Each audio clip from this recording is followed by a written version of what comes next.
Je me présente, Rahma Noameni, coordinatrice ASM dans le cadre du projet Balra.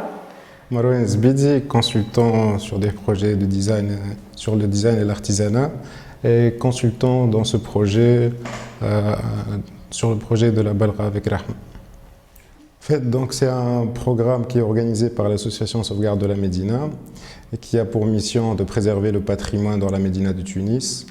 Et dernièrement, l'association de la Médina s'occupe aussi du patrimoine autre que le patrimoine boîtier, donc l'artisanat, le patrimoine culturel.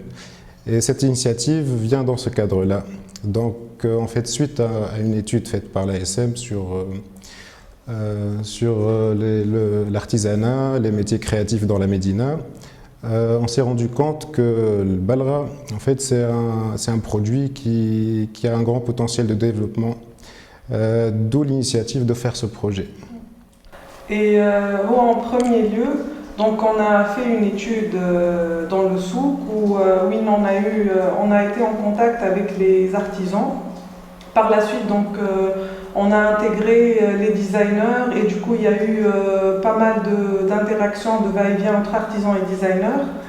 Et tout ça évidemment soutenu par l'ambassade de Suisse. Tout ce projet, il est soutenu par l'ambassade de Suisse.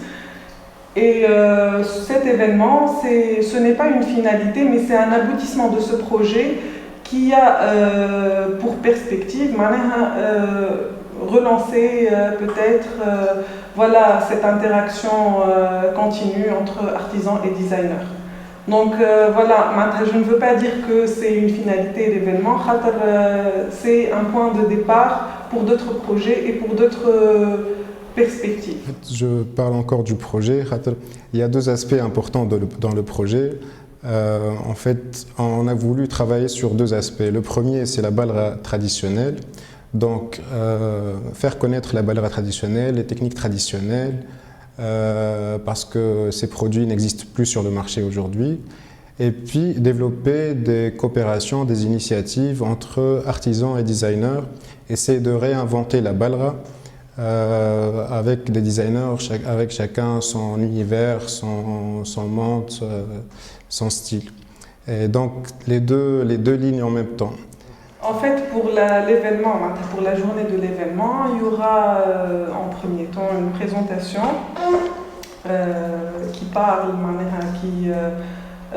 de toute la démarche du projet, la rencontre avec les artisans, par la suite le contact établi entre artisans et designers. Après, la phase où il y a eu cette collaboration, toutes les difficultés, toutes les richesses, la valeur ajoutée de ce projet.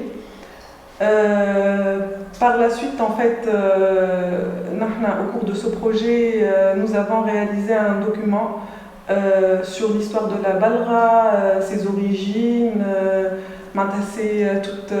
toutes les typologies de la Balra, les catégories.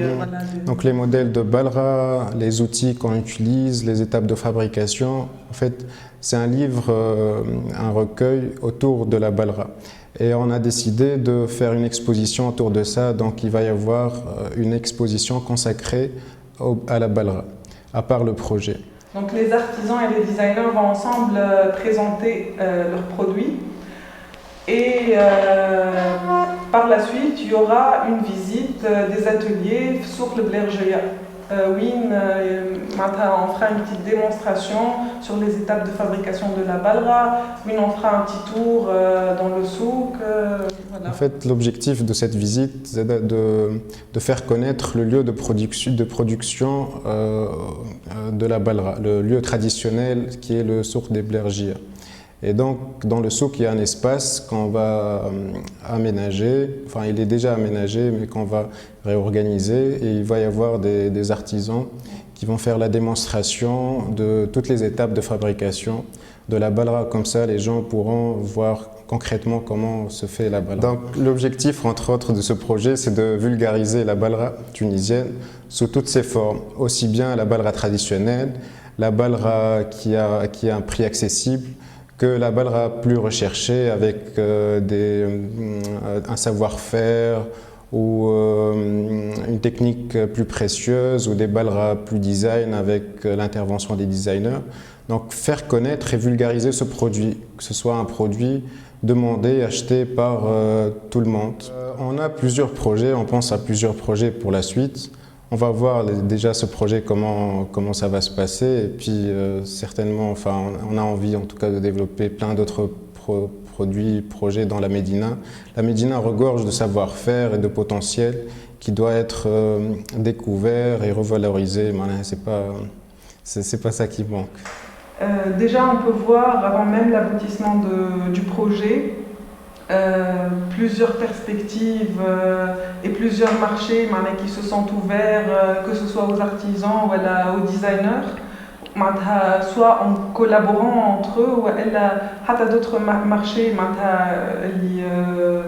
qui sont complètement étrangers.